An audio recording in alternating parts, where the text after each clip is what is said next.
Hello, welcome back to 11th grade physics with Mr. Hernader. And as you can see, I still have the hole in my ceiling. It's not fixed yet, so stand by. I'll let you know when it gets fixed, and we can all celebrate when when we're in class, when that happens. What we're going to do today is introduce momentum. Let me share the screen here. Momentum is a topic which is fundamental to physics, and we're going to be exploring, just starting to explore that today. And maybe if I have enough time, we will also talk about the OSIRIS-REx spacecraft, which landed on an asteroid last Tuesday, October 20th. Otherwise, I will get you the information about that a little bit later. It's very interesting, and I'm going to use them in a couple of problems. So stand by for that. Let's see here. Here we go. We've got a do now. There are 2 questions on it. Please take a look at that and answer it on the Google form and upload it there to the to our class website. And I'm going to be monitoring it. And when you're done, give you 2 minutes.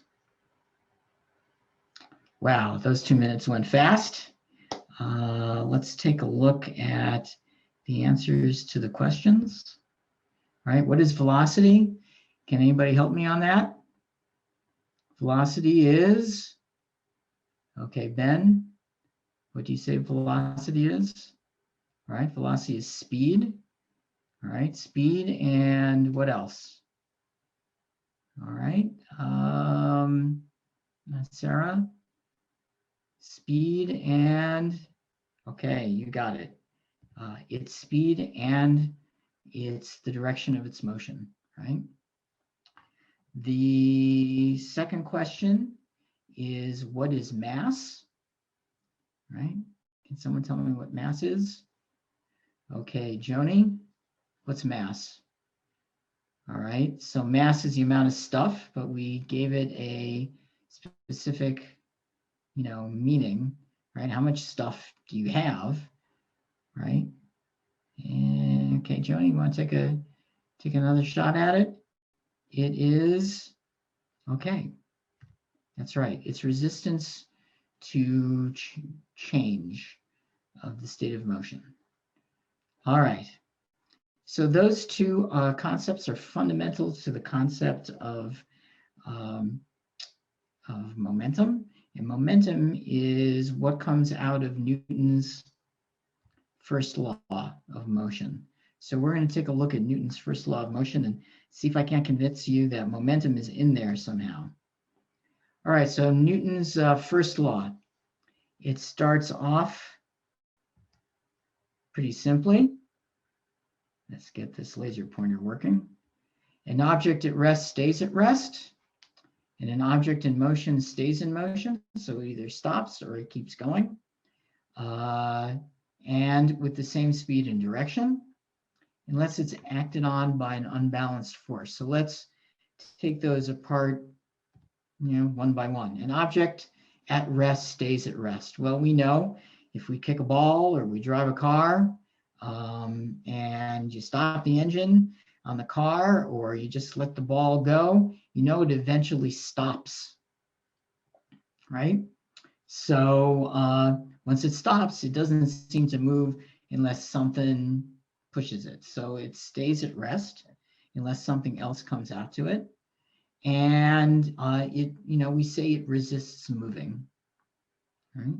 Now this second part of this, an object in motion stays in motion. Now this is something that's counterintuitive to people because we know, like I said, cars stop, balls stop, bicycles stop, everything stops. So where did they get this idea? The idea comes from the fact that in Newton's time, they were making great discoveries about the orbits of planets, comets, that sort of thing. And they could see that those celestial bodies kept going in their path without anything stopping it. So they tried to figure out why that would be up there, and they made the assumption that it's got to be the same physics up there that there is down here. So Newton came up with the idea that maybe what was happening up in the sky was what was normal, and down here we just couldn't see it because there were so many other things that were impacting the motion of the ball, right? They weren't going between planets. It was on the grass, and it had, it had friction, something like that. So an object in motion stays in motion, and it also resists changes to its velocity, kind of like an object at rest tends to stay at rest. It resists moving at all. So what do you know that resists changes to motion, right? There's something that's defined by that, and that is, anybody? Okay, I see in the chat. All right, it's mass, right? Mass is resistance to motion, right? Or resistance to changes in motion or changes in velocity. All right. And then it says, and with the same speed in the same direction. So what combines speed and direction? It's velocity.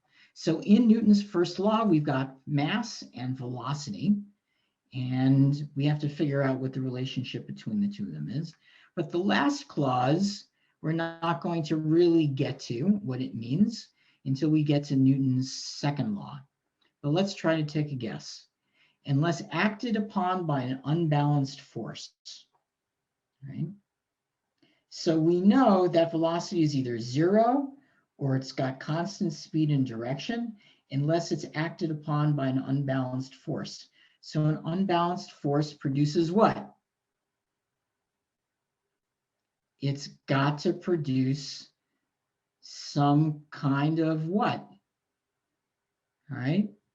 We know that the ball either rests or keeps going unless it's acted upon an unbalanced force. So that means the force has to do what to the ball?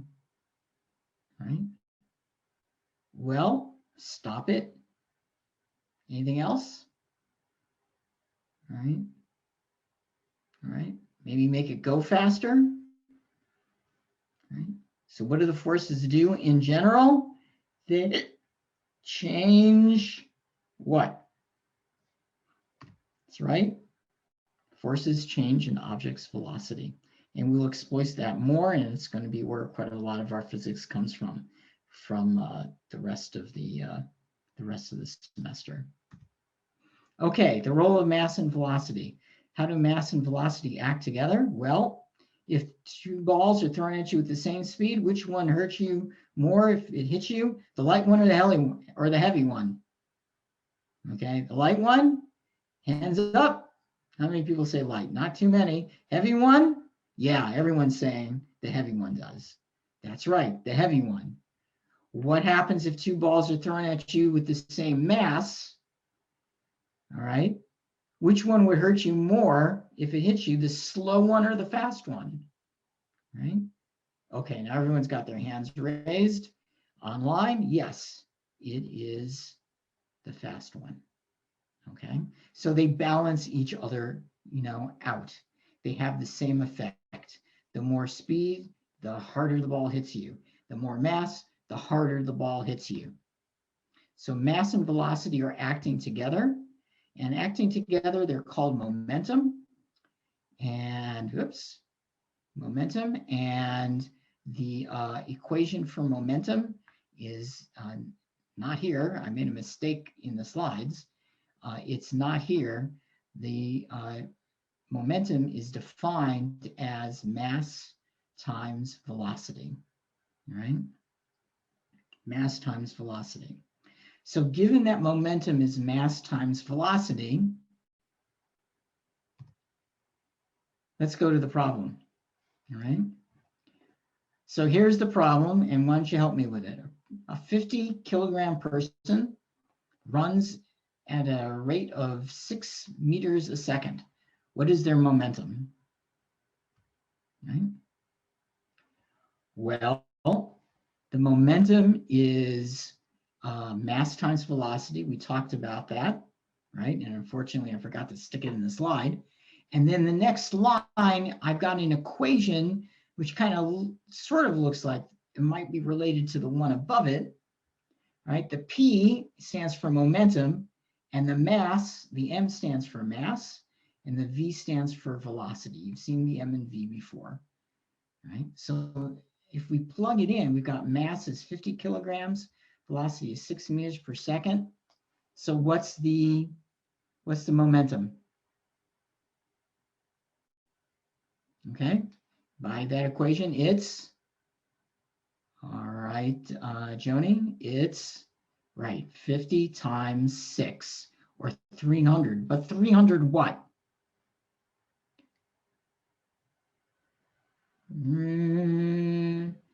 Well, it's got to be kilograms times meters per second, or kilogram meters per second. That's how we read this. It turns out that you can multiply units together and you get a combination of units like kilograms meters per second. It's really kilograms times meters divided by seconds. Now that minus sign in the middle, that doesn't really mean minus. It just means they're connected. Some books use a dot to remind you that it's multiplied by each other. Others use a dash. Right? So with this as a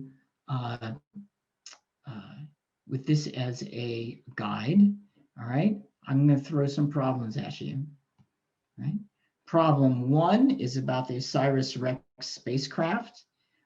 It weighed about 880 kilograms, and when it was landing on the asteroid Bennu, which happened on Tuesday of last week, it was traveling at about 1.5 inches per second, which turns out to be about 0.038 meters per second. So find out what the momentum was for that. And the second one is a running person with a mass of 75 kilograms has a momentum of 525 kilograms. How fast is the person running? Right? Work this with a partner, and then we'll come back together again. And well, you submit it and come back together again, and we will talk about it. Okay, so everyone seems to be done with it and submitted. And let's talk about problem 1. Okay, now in problem 1, we've got mass times velocity, and it's 880 kilograms times 0.38 meters per second. So the answer is 33.44 kilograms meters per second. How did we do on that? All right, do you agree with my answer? I see some of you agree with my answer. Anybody have any questions on it? Okay, we'll get a chance to work on it some more.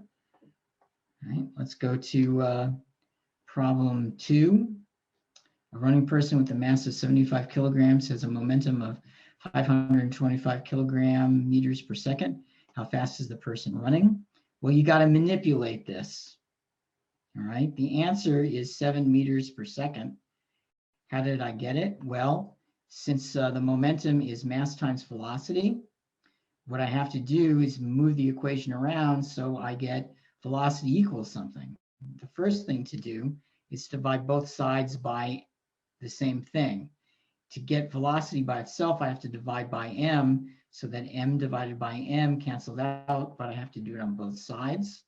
So the left side becomes p divided by m, or momentum divided by mass, equals, and then the right-hand side, it's mass times velocity divided by mass. The m's on the right side cancel to 1, and so what you've got left is momentum divided by mass equals velocity. You flip the sides, which you can do because they're equal. It doesn't matter which is on the left of the equal side or which is on the right. And you get velocity is equal to momentum divided by the mass. Well, that's 525 kilograms meters per second divided by 75 kilograms. So you got 7 meters per second. Right? How do you get the kilograms out? Well, it's because the kilograms up here is canceled by the kilograms there. It's kilograms divided by kilograms. Those cancel out, and you're just left with the meters per second. 7 meters per second is a pretty good clip. It's like a 4-minute mile. Okay, exit ticket. Answer this problem on your own, right? What were to happen to the momentum of the OSIRIS-REx spacecraft if both the spacecraft's mass is doubled and if the spacecraft's velocity is doubled? What would happen to the momentum? I'm not asking you to make a calculation, but based on the equation, right? Momentum is equal to mass times volume. What would that be? Okay, so fill out your exit ticket. And when you're done, come on up, hand it in to me, and you're free to leave. And next time we're going to explore momentum a little bit more along with force. All right, take care.